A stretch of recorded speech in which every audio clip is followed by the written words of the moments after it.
Who is your ideal customer? During this video, I'm going to help you understand knowing who your ideal customer is going to be the foundation to you having the most success at a craft fair. Now, if you want to find out more information, do check out the description below. The Craft Fair Success Kit is available as a 76-page ebook workbook with everything you could possibly want to know. And one of the little sections in there, we talk about the ideal customer, the foundation to any business. And it's really important that we figure out who they are. So stick with me. We're going to learn how to work out who your ideal customer is.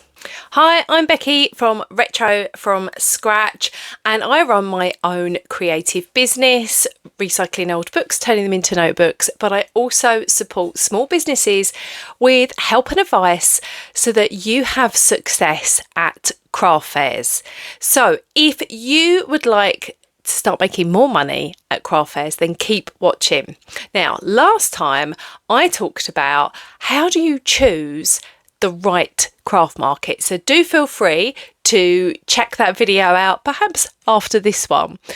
But one of the things that come up was the ideal customer and knowing who that is.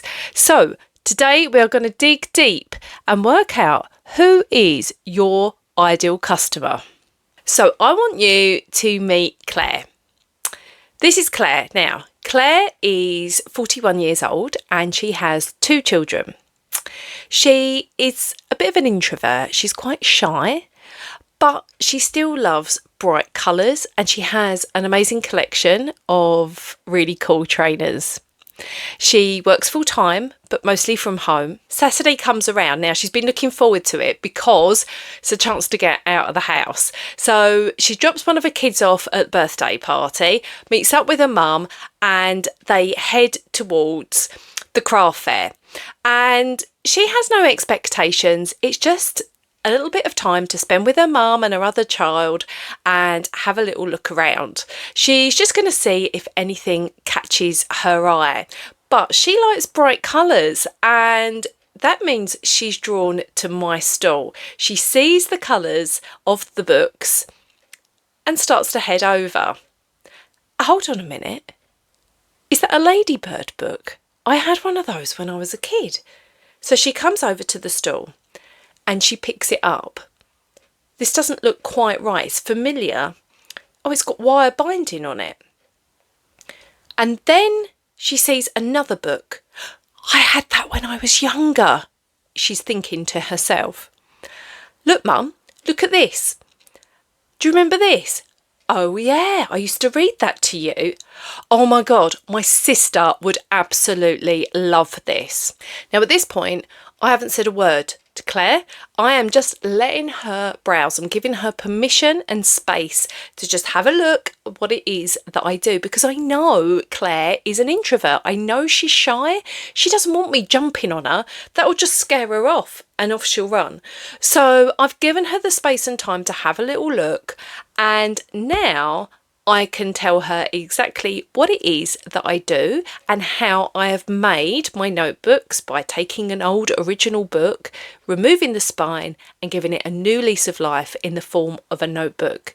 And because she's eco-conscious, and because this book reminds her of her childhood, because she had a book just like this one, she loves it and she's in. Now, Claire isn't a real person. I made her up. But she is my ideal customer, and making her as real as possible is really important. And this is what we do in the Craft Fair Success Kit. So I have 3 sheets for you to work through with over 50 questions. And this isn't to be rushed. You know, you need to spend a good hour or more on working on this. Now, it's really important that you work on your foundations, and your ideal customer is your foundation, because once you know who that is, everything you do in your business, you are working for that person. I am thinking, would Claire see this? Would Claire come over and look at my table? Will Claire feel comfortable approaching me? When I do this, will that scare Claire away, or will she want to have a conversation?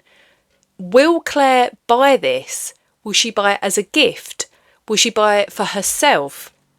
All of these questions I can answer because I know who Claire is. And that is what I recommend you do. So work out who is your ideal customer. Now, I know what you're thinking, but I have customers that are men and women, and some are in their 20s, and some are in their 40s, and some are in their 70s. Yes, so do I. But what we need to do is focus on just that one ideal customer, because they become a person who you make decisions for.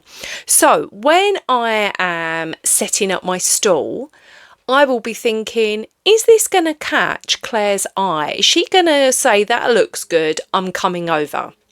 When I'm choosing what stock to bring with me, I'm thinking, is Claire going to want to buy this book? Is she going to see this book and think, I have to have that?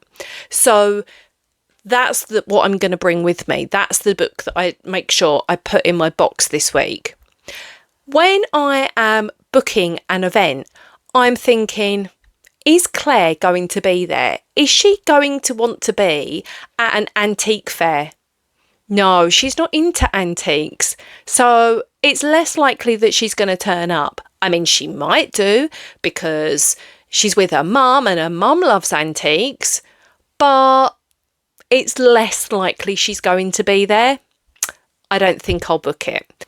So knowing your ideal customer is just so helpful. It makes all of those decisions. Do I book this event? Is Claire going to be there? And obviously name your customer with whatever name you think they should be called. They could be Jim. They could be Darcy. They could be Fred. They could be Ethel. I don't know who your ideal customer is going to be, but they're not going to be Claire. They're going to be different. They're not the same as Claire, because Claire is my ideal customer and you need to create yours. Now, if you would like to get a copy of the Craft Fair Success Kit, I have dropped a link in the description below. And it's not just your ideal customer. This is 76 pages of workbook sheets, exercises for you to do, plus templates. There's profit calculators, there's all the information, things you need to take. I've got a whole stock list of stall display ideas. We cover everything so that you can have a really successful craft fair. I have been attending and running my own craft fairs for over 20 years, and obviously attending them as a visitor as well. And I have a lot of experience, which I just want to share with you because I know that you can have success. I see a lot of people complaining online, craft fairs have had their day, the craft organiser just didn't do enough, it wasn't a good event. Let's turn that around, because actually it can be a good event. We just need to make a few small little alterations here and there, and getting to know who your ideal customer is just the beginning. So I hope you've enjoyed this video. Give us a thumbs up. If you have, make sure to follow, because I'm going to be sharing more videos like this. And if you want to know how to turn browsers into buyers, then I've got a little freebie workbook that you can download. So I will put a link in the description as well.